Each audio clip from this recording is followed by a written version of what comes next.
Está começando mais um episódio do podcast Neguinho Presidente. Neguinho Presidente vai à luta, sabe o quanto custa e onde quer chegar.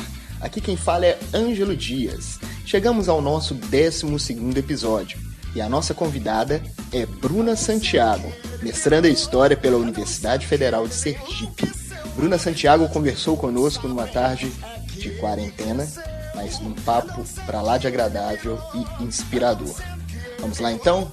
Fique agora com Bruna Santiago em mais um episódio do podcast Neguinho Presidente.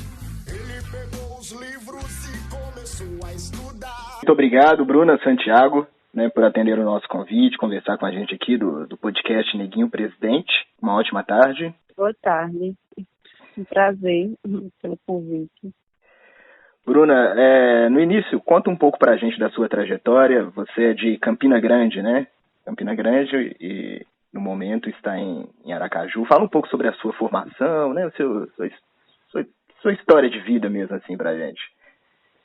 Então, Lívia, atualmente eu estou fazendo mestrado em História na Universidade Federal de Sergipe, mas sou de Campina Grande, da Paraíba, como você colocou, e eu iniciei minha formação acadêmica como já é comum na vida de inúmeras mulheres negras, depois de 23 anos, que eu ingressei na graduação em História também.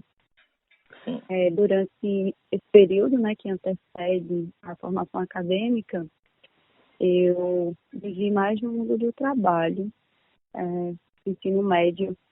Eu me formei pelo ensino de jovens e adultos, na época, devido à demanda do trabalho, comecei a trabalhar muito jovem. E durante um período a educação foi o ponto central na minha vida, porque o trabalho antecedia tudo isso, A experiência de uma pessoa negra, pobre, dentro de um sistema de classes e racializada é bem difícil. E aí você sempre... E como você foi pro lado da história, assim? A história veio num momento bem decisivo, que foi, eu estava trabalhando numa lanchonete há um tempo, já fazia em média 4 anos que eu não estudava. Eu engravidei aos 18 anos, então eu tive que parar um pouco com os estudos, Um pouco não, bastante.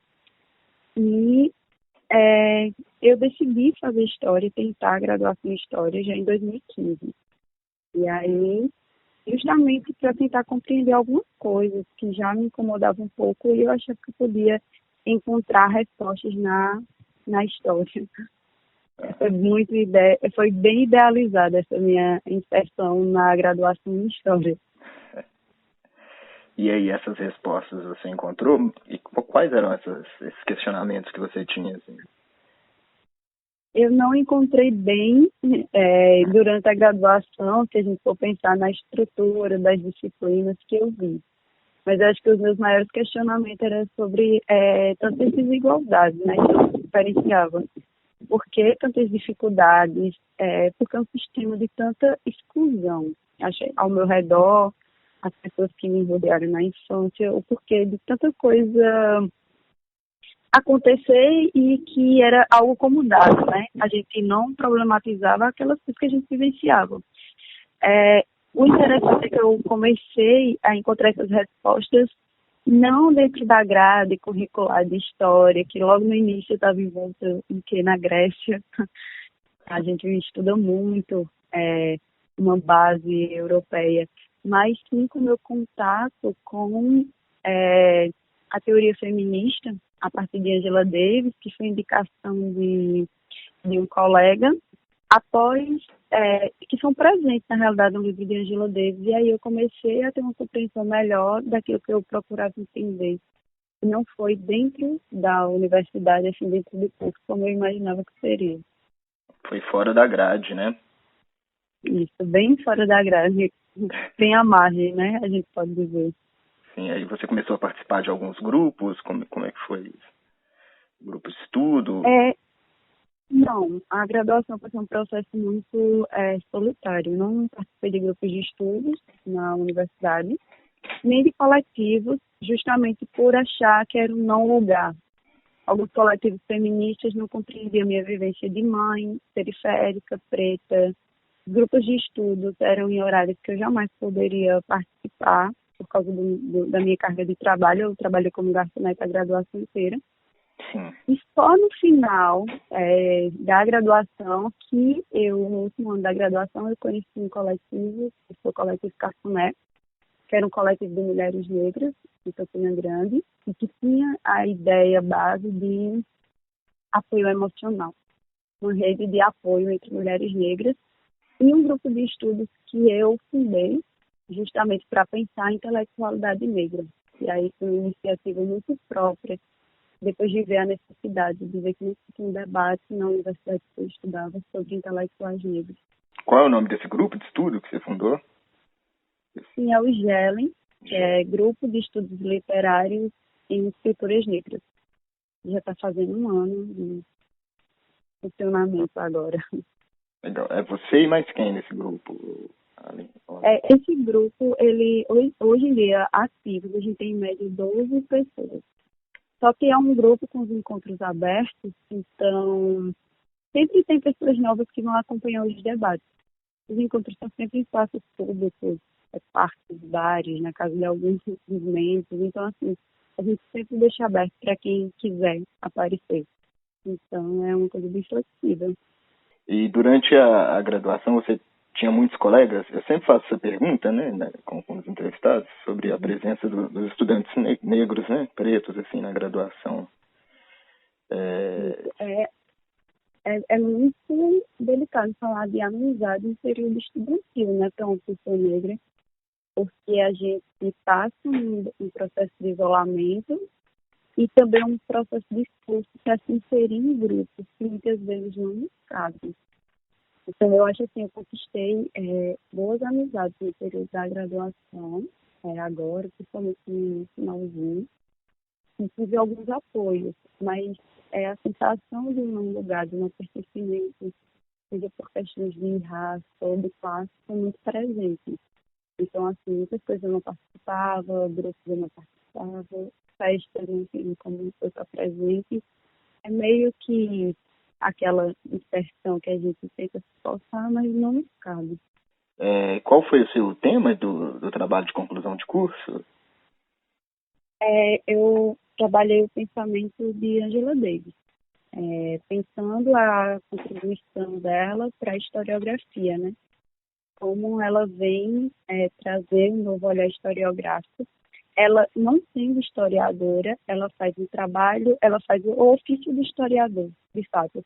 Ela, sem ser historiadora de profissão, de formação, ela faz o trabalho do historiador quando ela escreve Mulheres, Raça e Classe, e ela faz uma revisão histórica do que foi a trajetória das mulheres, tanto na ideia de opressão que essas mulheres sofreram, quanto na ideia de resistência. E aí ela faz uma crítica, né? A história das escravizadas nunca foram contadas, e sim eram escritas por homens, majoritariamente brancos, que colocavam essas mulheres como objetos passivos da história. E aí Angela Davis vem analisar essas fontes históricas, ela vem com uma análise bastante crítica sobre a participação dessas mulheres no período das graduações dos Estados Unidos. Aí eu trabalho um pouco essa ligação de ação das mulheres negras e como as obras de Angela Davis intercruzam para a gente pensar a sociedade contemporânea, principalmente o sistema carcerário atual e o boom do encarceramento de mulheres negras. Você, antes de começar a graduação, você já tinha ouvido falar em Angela Davis? Nunca. Eu não tinha nenhum tipo de leitura, assim, leitura teórica. Minha leitura era de mundo e de vida. Então, questões muito particulares mesmo, de compreender o mundo, mas eu vim ter acesso à literatura, a ler uma literatura, eu acho que já com 25 anos. Então, eu não tenho nenhuma referência de mulheres negras fora do meu convívio. Minha avó, minha mãe, as vizinhas, por exemplo. Então, não tinha essa referência prévia que a gente normalmente tem antes de ingressar no mundo acadêmico, né? E negra, principalmente. Eu nunca tinha pensado numa mulher negra enquanto escritora, enquanto teórica. Aí você decidiu decidiu continuar, né, os estudos, né, continuar no meio acadêmico, o mestrado. Quando você começou a fazer a graduação, você pensava isso, assim, terminar a graduação, emendar com o mestrado? Eu não sabia o que era o mestrado. Ah. Assim, eu não sabia o que era seguir uma carreira acadêmica. Então, eu entrei no ambiente acadêmico muito sem uma perspectiva do que seria ou do que eu teria por vir, mas foi mais uma forma de esperança que algo mudasse. Então, essa minha entrada na graduação foi muito idealista, foi meio que o desespero, era a última chance de tentar algo. E eu sempre vi a educação como um meio, embora eu não tivesse uma reflexão aprofundada, mas é aquela coisa que sempre nos introjeta, que a gente precisa estudar para sair daquela condição. E minha mãe sempre passou a ver isso, que a gente tem que estudar para sair daquela forma de vida que a gente tinha. Então foi meio assim arriscado, mas com reflexão mais do que seria o mestrado, por exemplo, eu não sabia o que era o mestrado. E na sua família tinha alguma outra pessoa que tinha estudado na universidade? Ou você foi a primeira, assim? Eu fui a primeira. Ainda continuo sendo. Que nem a minha. Espero muito que esse cenário mude, mas minha família não teve acesso à educação. Minha avó só entrou na escola para matricular os netos. Minha mãe só estudou até a quarta série. Então, assim, a gente não tem uma educação assim, na família formal, né? Sim. E aí, como é que foi? Deve ter sido muito emocionante, né? O momento lá da colação. Sim, bastante. Com a presença da família toda, cheia.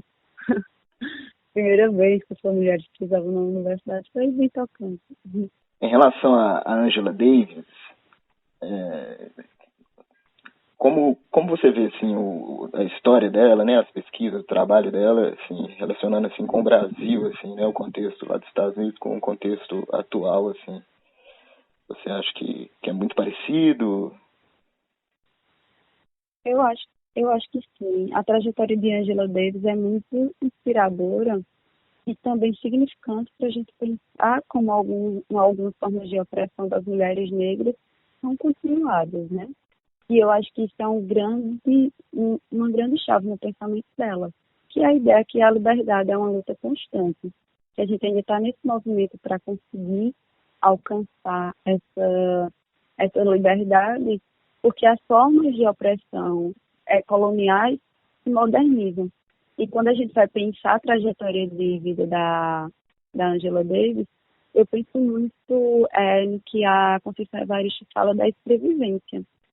Porque se a gente for analisar, quando a gente vai analisar, né, a obra dela, a gente vai ver que todas as experiências dela da infância formaram a intelectual que ela é atualmente.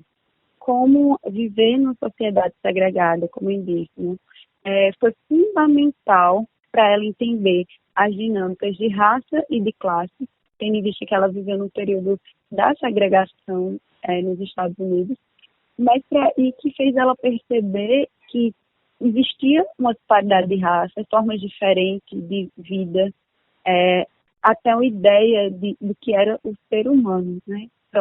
Propriamente dito, quem era humano naquele contexto. E ela vivenciou diversas violências da Ku Klux Klan, e ela entendia que havia essa disparidade racial, a violência racial. Inclusive, no documentário Libertem Angela Davis, há uma cena muito importante, que ela fala, né, o que é a violência para vocês? Porque ela veio de um processo em que o pai tinha que estar sempre armado para proteger a família, que as amigas dela foram mortas em bombardeios promovidos pela Klan.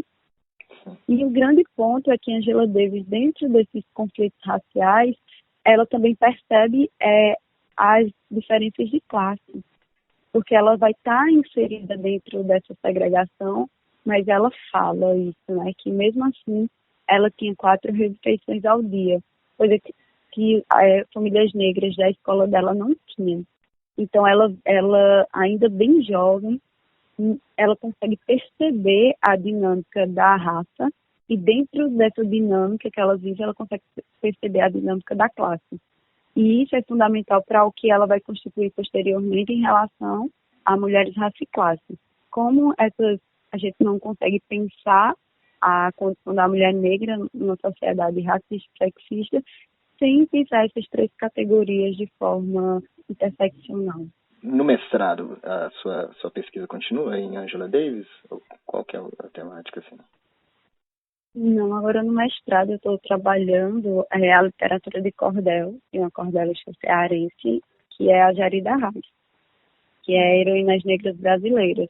Como ela usa da literatura de cordel enquanto uma ferramenta para pensar as mulheres negras dentro do processo histórico brasileiro.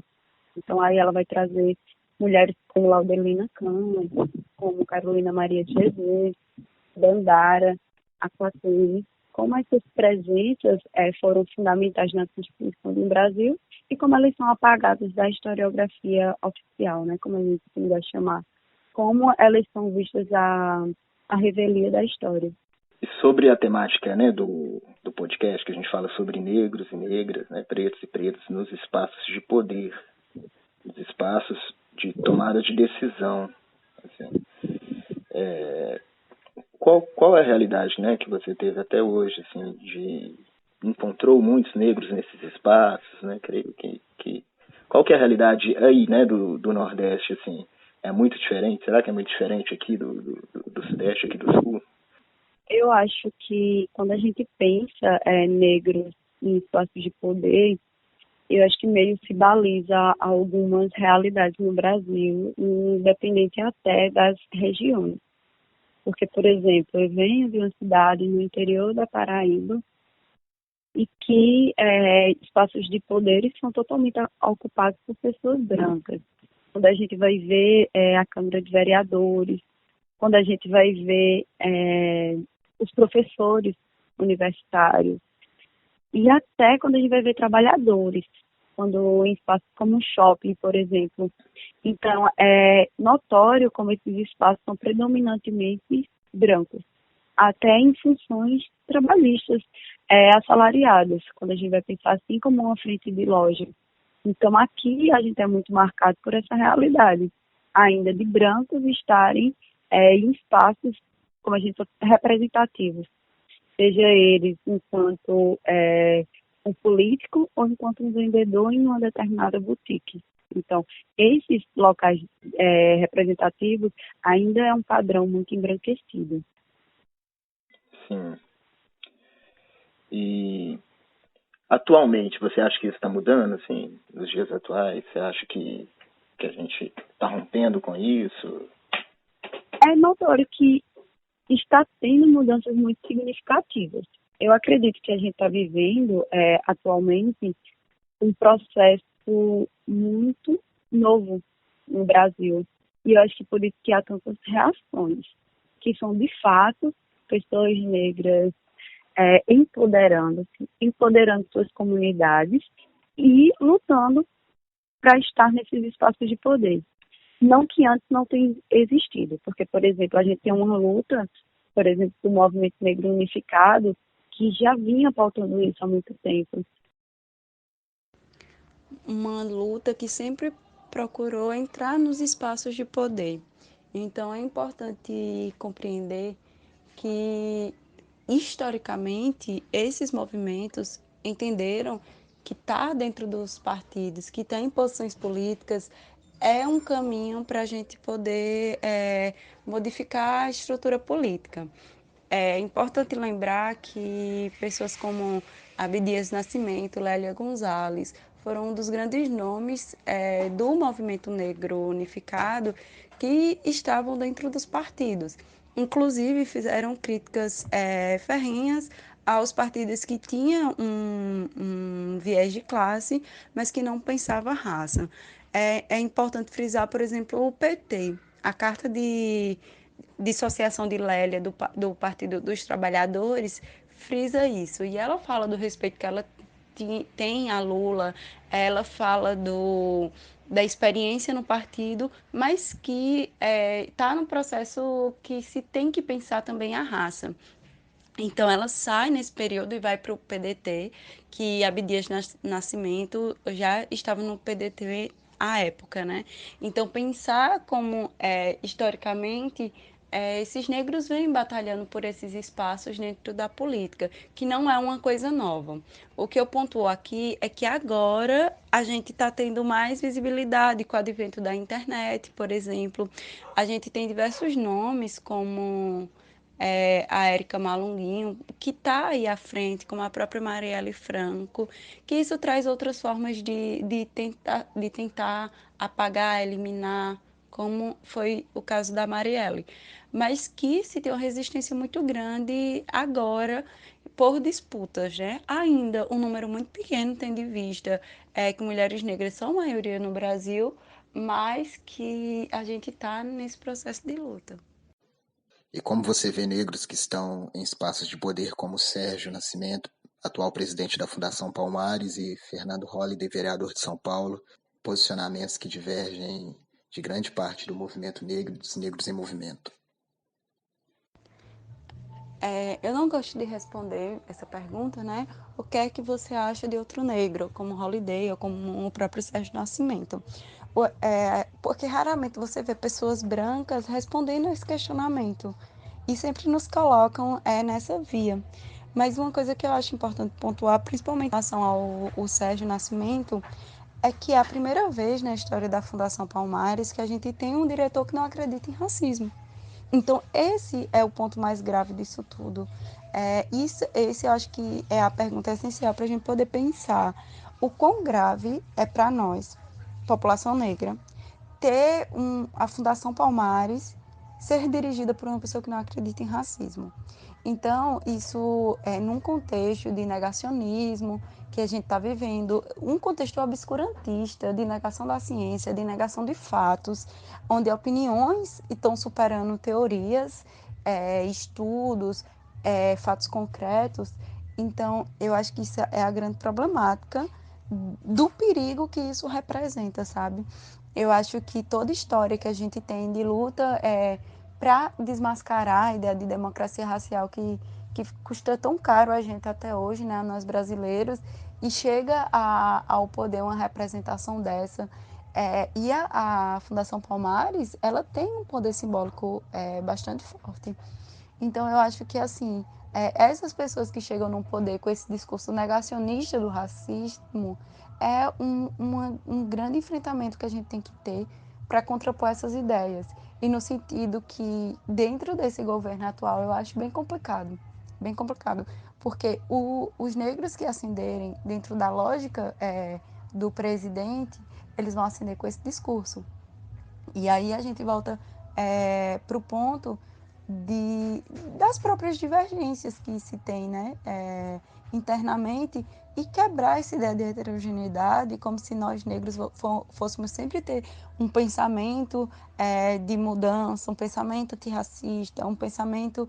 Não é assim. Eu acho que muitas vezes se homogeneiza o comportamento dos negros, né, e eu acho que isso é uma coisa que a gente tem que refletir, que há muitas pessoas negras com esse pensamento, há muitas pessoas negras que vão ocupar esses cargos. Acho que a gente tem que se preocupar com o outro lado. Quem é que está combatendo isso? Quem é que está no poder? Quem é que a gente deve apoiar? Pessoas que têm uma concepção de poder que eu acredito que vem de um processo negro, por exemplo, uma ideia de coletividade, como Nélia Gonzalez, por exemplo, como Antonieta de Barros. Essas pessoas que são fundamentais para eu pensar. O Holiday eu não vejo enquanto uma prioridade de mudança, de alguém que eu vejo mudança ou crítica, porque é aquilo que não agrega em nada e sim está sendo conivente com um status bem acima, né? Já que você disse da Lélia, né, e outras, quais são as suas principais referências, assim? Eu acho que, assim, quando a gente está pensando em poder, muitas vezes a gente já pensa em política, né? E pensa em representatividade. Eu acho que são palavras-chave que muitas vezes a gente articula consciente ou inconscientemente, e eu acho que a gente tem, por exemplo, é Antonieta de Barros, quando essa mulher entra nesse processo da política. O que ela vai fazer? Ela, enquanto primeira deputada estadual negra em Santa Catarina, ela vai pensar na alfabetização popular, da população carente.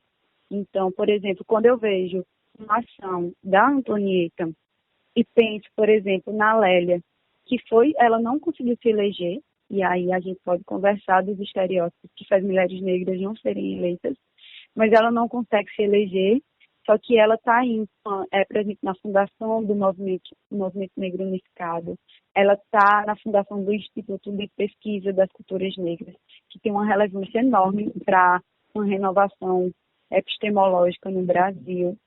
A gente pensa, por exemplo, a Verônica Lima, que também é outra parlamentar negra, que está à frente de um banco municipal de alimentação, que vai pensar essa distribuição para quem recebe Bolsa Família.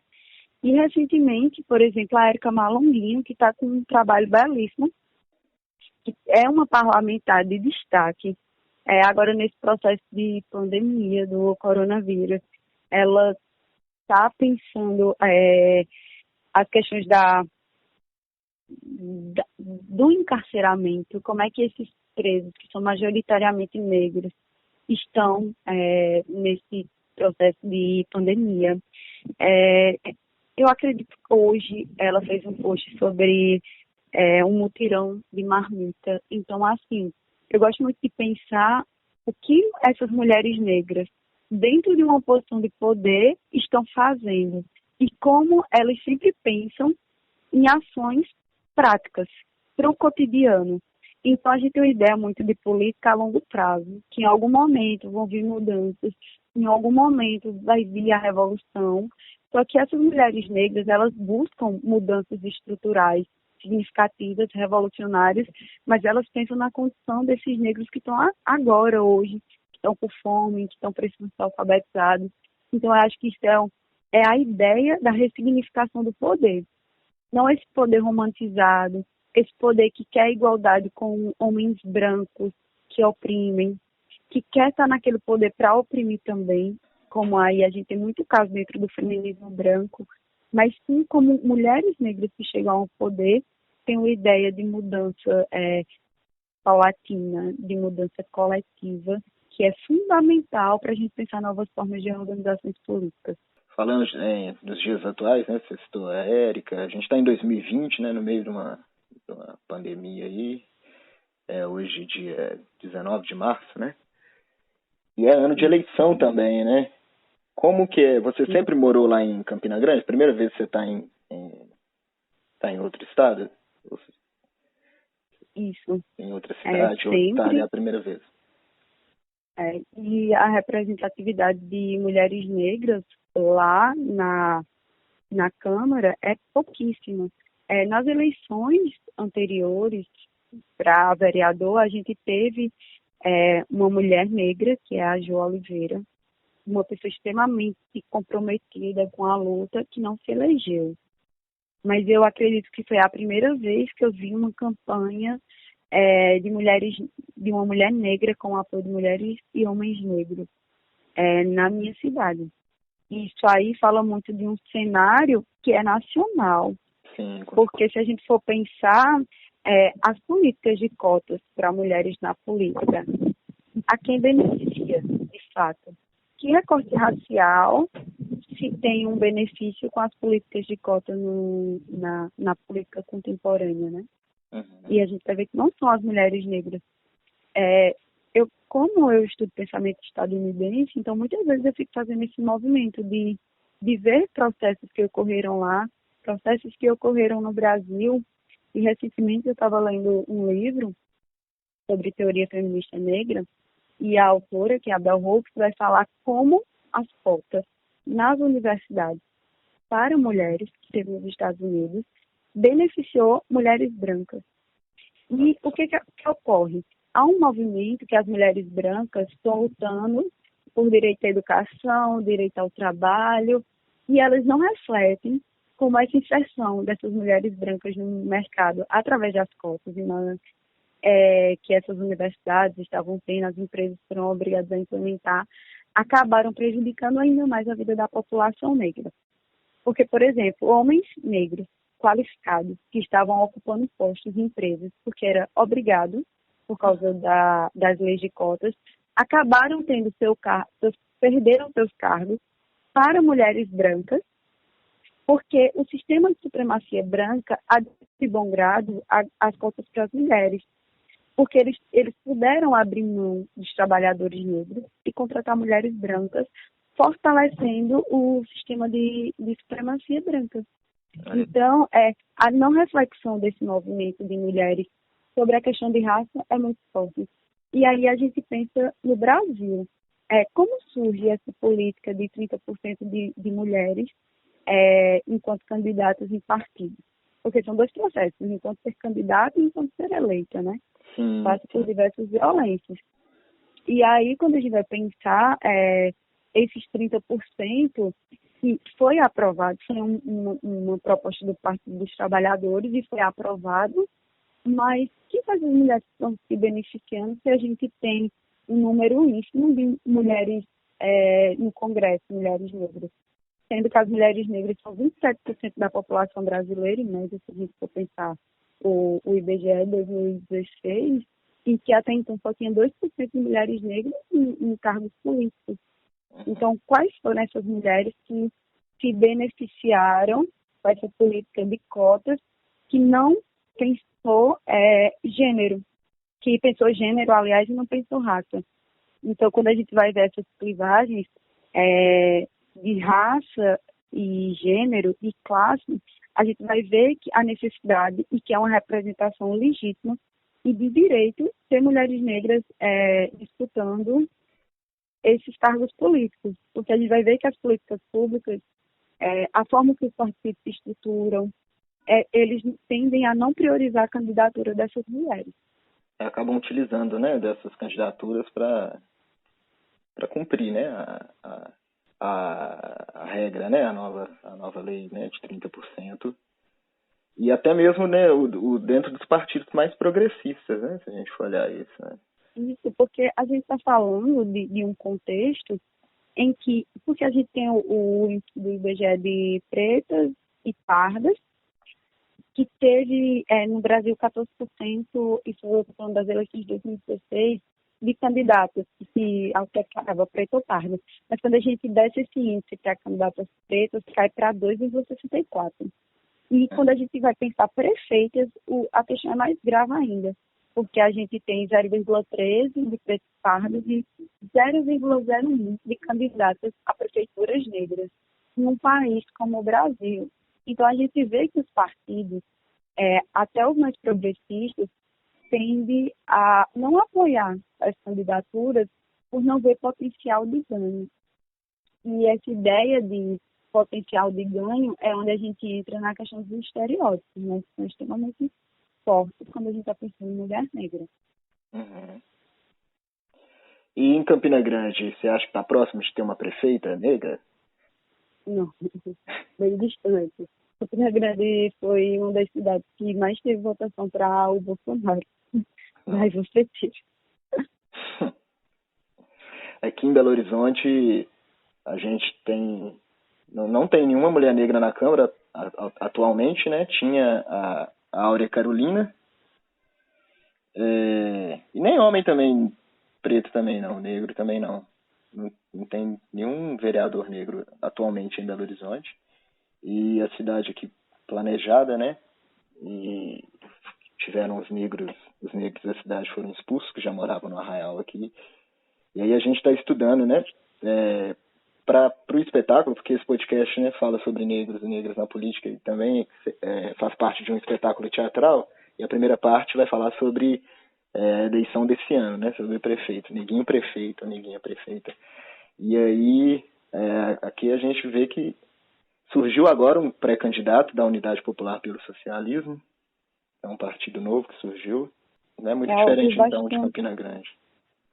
Não, é uma realidade que a gente vai ver em diversas cidades. Por exemplo, quando a gente vai pensar cidade como Aracaju, o Salvador, quais candidaturas negras a gente está tendo. E agora que vem essas candidaturas, ainda é um processo muito novo, e que a gente luta contra uma coisa chamada imagens de controle. Enquanto mulher negra, e pensando bem a partir do nomenclatura que a Patrícia Hill Collins coloca, nós somos vistas enquanto a mãe, a ama de leite, nós somos vistas enquanto seres eróticos, mulheres permissivas, com sexualidade sempre à flor da pele. Esses estereótipos que nos passam não nos dá confiança da população. Então, quando a gente vai ver o que a população entende enquanto político, é um homem branco, é aquele homem como dizem, de família, que vem de uma trajetória, de uma origem política, e essas mulheres negras não estão nessa ideia. Fora que toda a construção, o racismo estrutural, atrelado ao machismo, e majoritariamente também a uma condição de classe, acaba colocando essas mulheres enquanto seres não aptos. Então, por mais que essa mulher tenha uma trajetória de luta de política de base, de formação política, não se entende ela enquanto uma pessoa de confiança, enquanto uma pessoa que poderia estar à frente de algo, justamente por essa questão de desumanização, ser uma pessoa não confiável, de ser uma pessoa não apta. Então, os estereótipos são fundamentais ao olhar do povo que enraiza o racismo. Então, são questões concretas e também subjetivas. Verdade. No ano passado, a gente viu vários casos de racismo, né? Aqui em Minas Gerais foram mais de 200, quase um por dia. Isso que foi denunciado, né? Registrado, fora os outros, assim. Por que você acha que esses números de casos de racismo estão aumentando?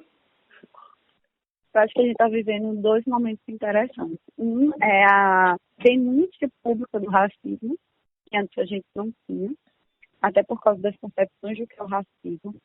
Tem um livro que eu li que eu achei muito interessante, que é o que é racismo recreativo. Racismo recreativo, do Adilson Moreira, que faz parte da coleção Feminismos Plurais. É uma obra muito interessante. E a primeira parte do livro, ele vai trazer casos jurídicos que foram denunciados e que muitos deles foram indeferidos. Ou seja, os juízes entenderam que não era racismo, que foi um momento de confraternização, sendo que desde o ato de uma pessoa branca oferecer banana a uma pessoa negra, se referindo a ela enquanto um macaco, e até ele traz o caso do indígena que foi ateado fogo, que a justiça entendeu que não havia intenção de matar, porque era uma brincadeira dos adolescentes. Então ele vai trabalhar como o racismo no Brasil cria um verniz cômico para poder se estruturar. Então a gente vive isso enquanto projeto ideológico, só que agora a gente está tendo mais denúncias e rompimentos, o que é extremamente importante. E o outro fator que eu acho que é extremamente significativo é a eleição de Bolsonaro. Bolsonaro, ele acaba empoderando toda essa galera machista, racista, homofóbica, acaba dando um empoderamento para eles falarem e sentirem que não serão penalizados. Então, assim, essas pessoas estão se sentindo muito na autonomia de atacar pessoas, minorias étnicas, por exemplo. Então, eu acredito que são esses dois processos, tanto da consciência de um racismo que é cotidiano e diluído em inúmeras práticas, quanto a eleição do Bolsonaro, que para mim é o ponto-chave para esse empoderamento desse pessoal que está aí cuspindo em taxista na rua, por exemplo. Uhum. Sim. E dentro desse contexto, você acha que a gente está próximo aí nas próximas... que a gente está próximo de ter um presidente, uma presidenta, um presidente negro no Brasil? Você acha que a gente está mais próximo hoje do que antes, mesmo com esse contexto? Sim, eu acredito que a gente caminhou muito e que possa ser uma possibilidade. Só que quando a gente vai pensar hoje em dia nos nossos partidos políticos, a gente tem alguém enquanto perspectiva que pudesse estar nesses lugares, principalmente partindo de tanto extermínio físico e simbólico dessas pessoas negras, porque o que acontece com Marielle é sintomático de uma sociedade que elimina pretos em diversos tipos de situações, né? Então, Marielle, que era uma grande política, ela é morta. Só que antes disso, Marielle também passava por um processo muito de invisibilidade. Porque antes de Marielle ser assassinada, quantas pessoas sabiam quem era Marielle Franco? Quem sabia seu trabalho dentro da periferia? Quem sabia suas pesquisas acadêmicas denunciando o que foi a UPP, que foi instalada dentro de um governo de esquerda? Então, quem conhecia Marielle Franco? São dois questionamentos que a gente não pode deixar de levantar. Quem matou Marielle e quem conhecia Marielle antes disso? Porque tudo que foi feito para matar ela simbolicamente foi muito forte. Desde dizer que ela era uma esposa de traficante, que ela era envolvida com bandidos, sem entender que ela era uma das pessoas que lutavam cotidianamente pelas famílias de policiais mortos em ações, que estava ali uma luta bem cotidiana. Então, assim, eu acho que, como uma sociedade que a gente está tendo genocídio de preto a todo momento, que nossas referências políticas são silenciadas, ou mortas, ou ambos, né? Então, a morte enquanto meio de silenciamento, se a gente de fato está chegando próximo a um cargo como a presidência, que é tão simbólico, porque quando a gente teve uma mulher branca que foi Dilma, os ataques misóginos que Dilma sofreu foi explicitamente do que ao Brasil ao ver uma mulher ocupando um cargo de poder. Quem dirá uma pessoa negra, né? E aí tanto o homem negro quanto a mulher negra, que seria no país que alimentou o mito da democracia racial, enquanto um mito para fortalecer a segregação, ver uma pessoa negra chegando nesse lugar. A euforia pela eleição de Trump que a gente viu nas redes sociais é de fato saber que o negro não deu continuidade no poder nos Estados Unidos. Por mais que ele estivesse apoiando uma mulher branca. Mas é uma derrota simbólica de Obama. Então a gente vê brasileiros vibrar com isso, vibrar com os comentários racistas de Bolsonaro, por exemplo. E a gente pensando que Bolsonaro fala dos quilombolas e dos indígenas extremamente grave e que não tem uma repercussão, uma repúdia de fato da sociedade, como teve no caso quando toda a questão da saudação nazista que atingiu a população judia, que é uma população branca. Então, assim, a forma como o brasileiro identifica até quem é vítima de violências dentro do campo político é muito peculiar e ligada à forma branca mesmo, à branquitude. Sim. Fala pra gente aí, dá umas dicas aí de leitura e também musical, assim. O que você tem? Então, de leitura, eu sou uma pessoa que estou muito envolvida com a teoria feminista e eu, de fato, por ser meu campo de estudo, no finalzinho da graduação, que foi o pensamento de Angela Davis, então algo que eu fiz muito foi ler teoria feminista negra, estadunidense. Então, aí, Bell Hooks, que é fundamental para pessoas que estão pensando o feminismo, a própria Angela Davis, Patricia Hill Collins, para a gente pensar as questões de empoderamento e imagens autodefinidas. Mas, assim, pensando no Brasil, eu acho que a gente está vivendo um momento editorial maravilhoso. Porque a gente tem aí publicações recentes de Conceição Evaristo. A gente tem um trabalho muito importante de Celi Carneiro e de Jamila Ribeiro encabeçaram, que são duas filósofas negras, que muitas vezes as pessoas não apontam as mesmas como filósofas. E isso é um estigma do racismo, porque poucas pessoas querem aceitar que Jamila é uma grande filósofa e um dos grandes nomes que está levando o mercado editorial negro à frente, da mesma forma que a Celi Carneiro. Então, a coleção Feminismos Plurais é muito importante. O racismo estrutural do professor Silva Almeida é um divisor de águas na concepção do que é o racismo no Brasil. E é fundamental para a gente que pensa racismo ler essa obra, Apropriação Cultural, de Rodney Williams, que vai pensar como a branquitude se apropria de símbolos, isso pensando dentro de uma lógica do capitalismo, uma lógica neoliberal, e como fazem esses movimentos. Eu acho que essa coleção, a Carla Coutirene, Joyce Best, são nomes que a gente, enquanto negros brasileiros, temos que ter como referência. E também eu falei muito dela na questão política, mas também na questão intelectual, que é a Lélia Gonzalez. Lélia Gonzalez é uma das nossas grandes teóricas feministas brasileiras. É referência em diversos países, com seus conceitos de anafricanidade. Como é que ela vai pensar essa mulher negra brasileira? Então, é extremamente importante a gente também se debruçar sobre os escritos da Sueli Carneiro, que traz para o Brasil a ideia de enegrecer o feminismo. A primeira mulher que usa esse termo aqui no Brasil e que vem pensar o que é o epistemicídio, que é extremamente importante para a gente pensar o que a nossa formação branca faz com nossa subjetividade e com nossa formação intelectual, matando.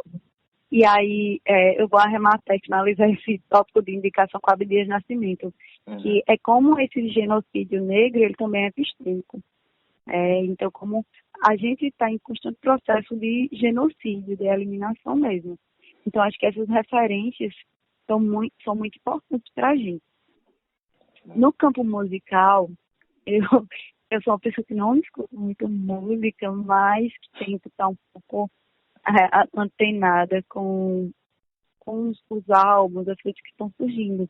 E, por exemplo, recentemente eu ouvi Chine França, e é uma forma musical ancestral, juntamente com o Et Luna. Bia Ferreira particularmente é uma das compositoras atuais que mais me tocam, por ela conseguir sintetizar nas suas músicas, nas suas composições, o que é o feminismo negro. Então, Bia Ferreira, dá pra gente dar um curso só sobre as letras, pensando categorias do feminismo negro, de forma interseccional, né? Quais são as questões de classe que Bia apresenta, quais são as questões de empoderamento, as questões de afeto para mulheres negras. Então, assim, eu tenho Bia Ferreira enquanto uma grande referência musical, porque ela consegue sintetizar, principalmente, o que eu entendo enquanto os tópicos principais do feminismo negro contemporâneo. Muito obrigado. Valeu demais. Eu te agradeço. Estamos aqui, né? Muito obrigado por conversar com a gente nesses dias de quarentena. Como que tá aí, né? Como tá aí em Aracaju essa pandemia? Tem crescido aí também? Eu que agradeço por poder estar compartilhando um pouco com vocês, conversando um pouco sobre essas questões de trajetória e pesquisa que sempre se intercruzam. Aqui a gente está em quarentena, tá tudo parado. Cidade, embora capital, diminuiu muito o movimento, então a gente está nesse processo mesmo de reclusão, de ficar quieto mesmo. Porque o risco dessa pandemia atingir principalmente a população negra é muito grande, né? E é algo que a gente está vendo com os casos de patrocínio que dispensam os empregados domésticos, ou que dispensam e corta a remuneração salarial. A gente tem um caso de uma vítima do coronavírus, que era uma empregada doméstica que teve contato com a patroa, né, branca, que não liberou ela do trabalho. Então, a gente vai ver que, embora tenha sido muita brincadeira sobre a questão do corona ser democrático, porque afeta ricos e pobres, na prática, a partir do vírus se espalhando, a gente está vendo que tem acesso ao exame de constatação, a gente está vendo quem é que não tem, quem é que tem álcool gel, por exemplo, para estar higienizando as mãos, ou sabão e água. Então, assim, é um recorte de classe, de raça muito forte, até dentro desse contexto de pandemia, né? Sim, verdade. Muito obrigado aí, tudo de bom para você e sua família. Bem, parabéns aí pela trajetória, pelos estudos, por tudo. Tchau. Muito obrigada pelo convite.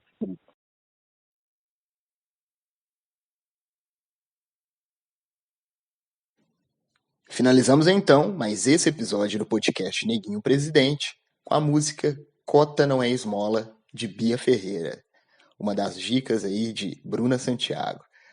Neguinho Presidente, vai à luta, sabe o quanto custa e onde quer chegar. Até o próximo episódio. Não deixe de nos seguir nas redes sociais, Instagram, Facebook. E não deixe de seguir o podcast Neguinho Presidente nas plataformas digitais Spotify, Deezer e YouTube. Neguinho Presidente, vai à luta, sabe o quanto custa e onde quer chegar.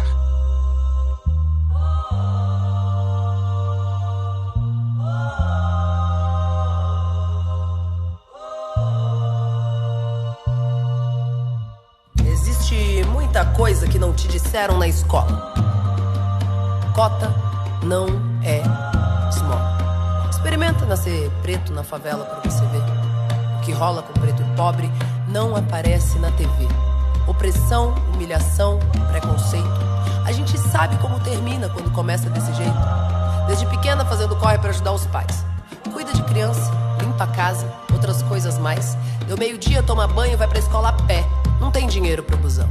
Sua mãe usou mais cedo pra correr comprar o pão. E já que ela tá cansada, quer carona no busão, mas como ela é preta e pobre, o motorista grita não.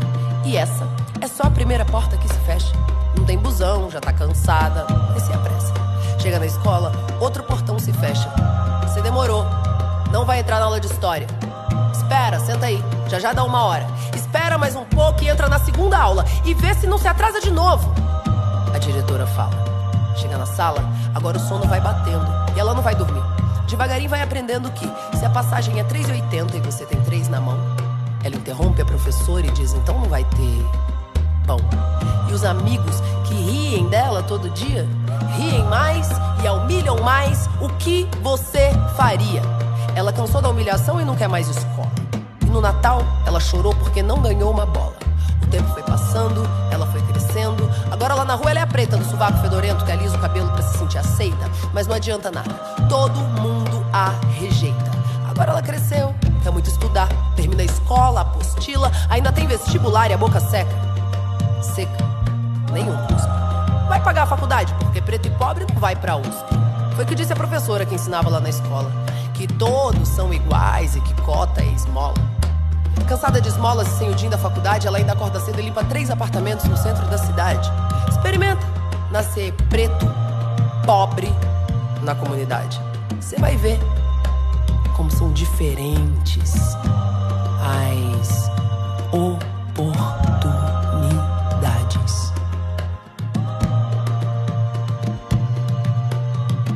E nem venha me dizer que isso é vitimismo. Não bota a culpa em mim pra encobrir o seu racismo. E nem venha me dizer que isso é vitimismo. E nem venha me dizer que isso é vitimismo. Não bota a culpa em mim pra encobrir o seu racismo. E nem venha me dizer que isso é vitimismo. São nações escravizadas e culturas assassinadas. A voz que ecoa no tambor. Chega junto e venha cá. Você também pode lutar e aprender a respeitar, porque o povo preto veio para revolucionar. Não deixem calar a nossa voz, não. Não deixem calar a nossa voz, não. Não deixem calar a nossa voz, não. Revolução. Não deixe calar a nossa voz, não. Não deixe calar a nossa voz, não. Revolução. Nascem milhares dos nossos cada vez que um nosso cai. Nascem milhares dos nossos cada vez que um nosso cai. Nascem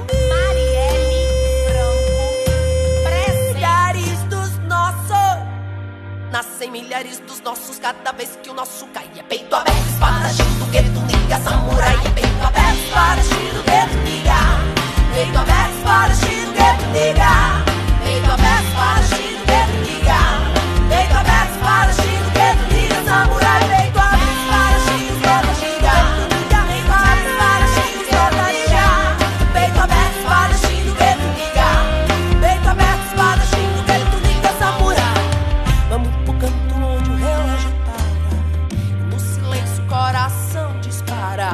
Vamos reinar igual zumbi, dandará, ou dará, ou dará. Vamos pro canto onde o relógio para. No silêncio, coração.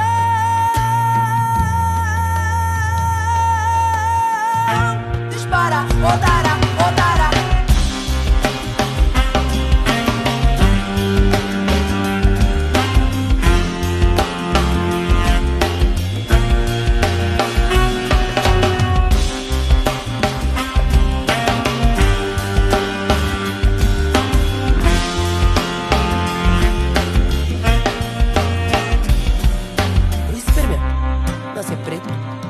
Pobre na comunidade, você vai ver como são diferentes as oportunidades. E nem venha me dizer que isso é vitimismo, hein? Não bota a culpa em mim pra encobrir o seu racismo. Existe muita coisa que não te disseram na escola. Eu disse, cota não é esmola. Cota não é esmola. Eu disse, cota não é esmola. Cota não é esmola. Cota não eu disse cota não é esmola. Cota não é esmola. Cota não é esmola. Cota não é esmola. São nações escravizadas, culturas assassinadas. A voz que ecoa do tambor